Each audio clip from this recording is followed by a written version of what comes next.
Hi, everybody. Today I'd like to tell you a couple of anecdotes about Chick Corea and me. There's nothing that I can say about the man that hasn't been said already. One of the greatest pianists of all time, definitely in the jazz area.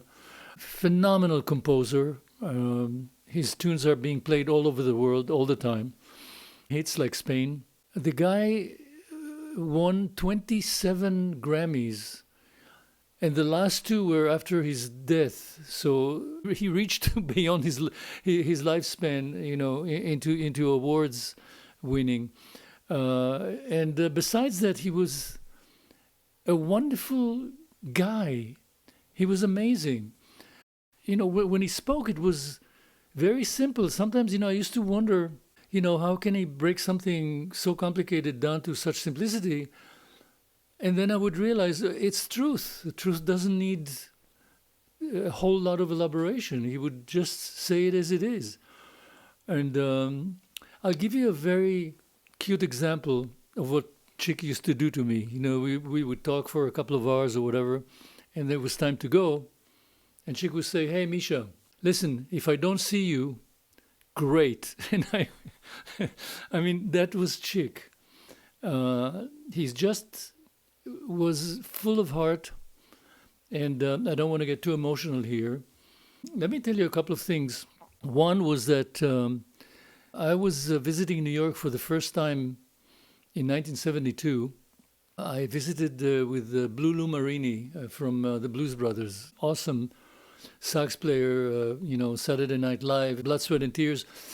Actually, I met him because Blood, Sweat and Tears came that year to Israel, and I was interviewing them because I was one of the only people in Israel at the time who could speak English and understand their music at the same time. So it was really a wonderful thing because I interviewed them and then they packed their cases, and then I wanted them to know, well, wait a minute, I'm not a TV guy. So I started playing Around Midnight, Thelonious Monk's tune. And Lou heard it, and I came to the piano and took his flute out again, and we played together. And then he stayed with me, he and Lou Soloff, for a while. And then in 1972, I was studying at the Guildhall School of Music in London, and I kind of finished the semester, and it was either going home or I called Lou and I said, "Is your invite still on?" And he said, "Sure, come over." So I came over. I planned to stay about 2 or 3 weeks, and I stayed 3 months, and I have to say, that was one of the greatest times of my entire life that I spent with Lou Marini in New York.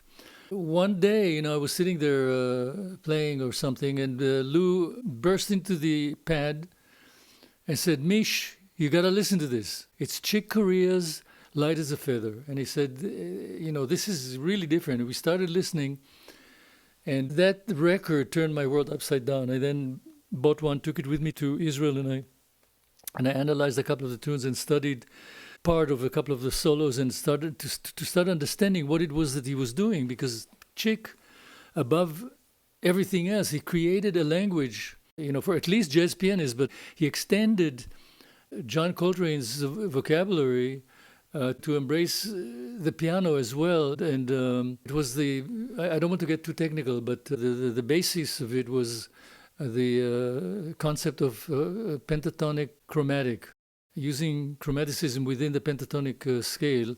And it was immense. He actually played jazz, and it was fresh. It was very imposing because it was so clear, and it was not bebop. But the revolution of Coltrane Chick was not less than bebop in the 40s. So I listened to that record, and I was completely taken by that music. That was that, and then the next time that I encountered Chick was when I moved to the United States. I finished Berkeley, I came to New York, and he was playing with his electric band. And they were playing, among other things, material from Light as a Feather.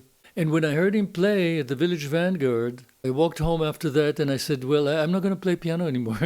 It was so overwhelming.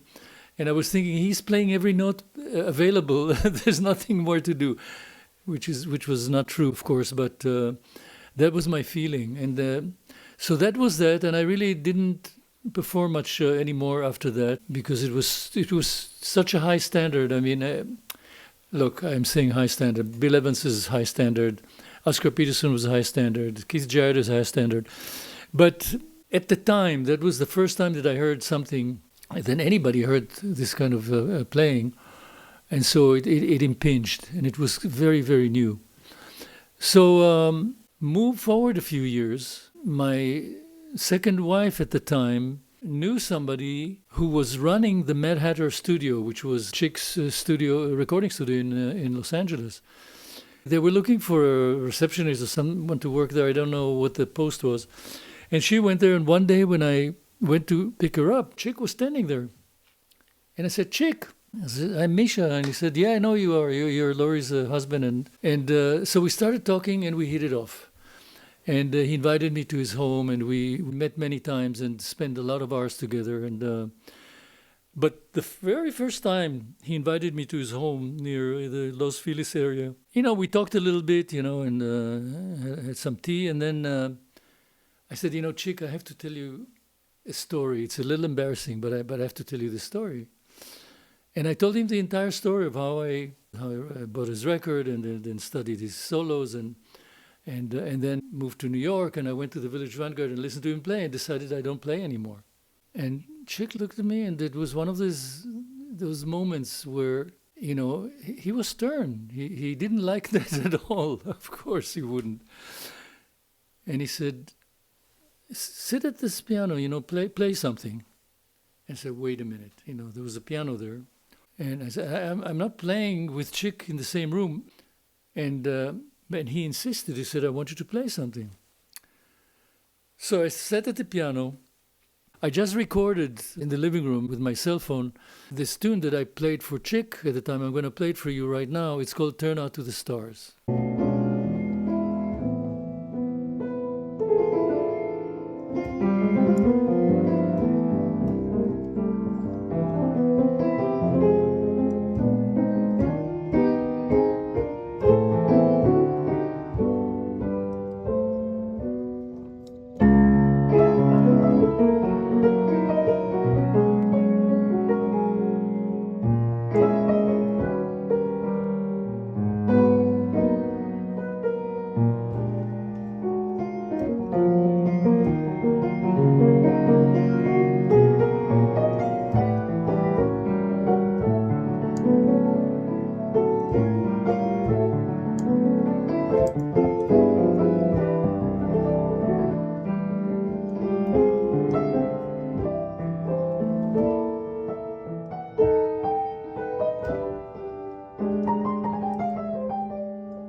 Okay. Now, I went back to the couch. I was very nervous, and Chick goes to the piano, and I didn't realize that this was one of the first disc claviers that they made, where you can actually push a button, play, and like a pianola, it plays back everything you played, and that's what he did. He pushed the button, and I didn't know. I was so nervous, and he played the whole piece back to me.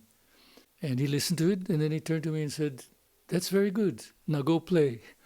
And from that point on, I started playing again. And so it was a very funny thing where because of Chick, I stopped playing, and because of Chick, I started playing. So that was the first anecdote. And now I'll tell you the other one. The other one has two parts. Back in the early 90s, I made a CD and called it Zambuca. And I had a few major people play on it. There was Freddie Hubbard, giant trumpet player. I had Mark Isham played a solo, also a phenomenal player. People know him mostly for his film score, but he's a tremendous trumpet player. And then Grant Geisman, wonderful guitar player, and Chick agreed to play a solo. And it was an amazing solo. And so we're at the studio at the Mad Hatter, and we started. And I had a guy. I'm not going to mention his name, but he came in with his fiance and wanted to impress her that he's, hanging around Chick Corea, and it was kind of a strange vibe. But Chick didn't care, and he played a solo, and then he looked at me and he said, "What do you think?" And I was thinking, look, God came down from the sky and asked me, what do I think? It was perfect. It was Chick Corea. It was amazing. And I said, Chick, it was great. It was amazing.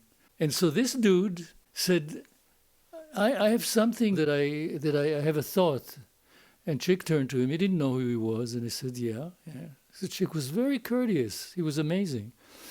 Another thing about him, I would go see him at a concert, and he would come after a 2-hour or 2.5-hour playing, sweating the whole thing, and I would walk into the green room and he would say, "Hey Misha, how are you doing?" Always interested in other people, not full of himself. Amazing. Anyway, so this guy says, "You know how you went up and then you went kind of down and then you went up again to the peak?" And I would do it one more time and go to one more peak. Now, I wanted the earth to open and for me to fall through and disappear. What the hell are you talking about? So Chick said, you could be right. But I want to tell you something. If I thought like that, I couldn't play. And then he went back. That guy took his fiancée and they left the studio. And I didn't see him again. That was one of them, but there's a second part to it, which is really amazing because it's really, it goes to the heart of the music. He did do a second solo, and that was the solo that remained, and I will play it for you in a little bit. So he started the second time, and then he got to a certain turnaround, and I'll point it to you. And he had this phrase that went that kind of a thing. And he said, "Stop." And I stopped, and we stopped the tape.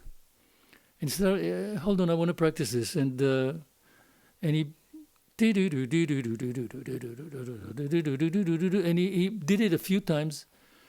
And then he said, "I'm ready." And I said, "Chick, you practiced the solo." He said, "Yeah, it was all improvised, but I realized that I didn't have it completely, so I thought I want to use it. So I better go over it a few times so that I do it perfectly." Wow, I was completely blown away that this is one of the greatest improvisers of all time. I'm sure that there are sometimes intricate things that he came up with that were so complex and so fast or whatever that he would, you practice a Chopin etude and until you have it down. And it was funny. I said, "Oh, wow, you're practicing it. It's an interesting concept." And Chick looked at me and smiled and he said, "That'll give the kids at Berkeley something to practice." He knew, he was aware that every note he played would be practiced in the dungeons of Berkeley College of Music. So these are the anecdotes. I was devastated, like millions others, that he suddenly just took a turn and left us. He was always so young and so, he played concerts a few months before and you couldn't tell. I mean, the guy was played like always. He played in the 60s, like in the 70s, like in the 80s, 90s. He always had this full creativity and energy. So, Chick, wherever you are, I love you, and here's Zambuca.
Please, guys, hit the subscribe button and like and share. It helps.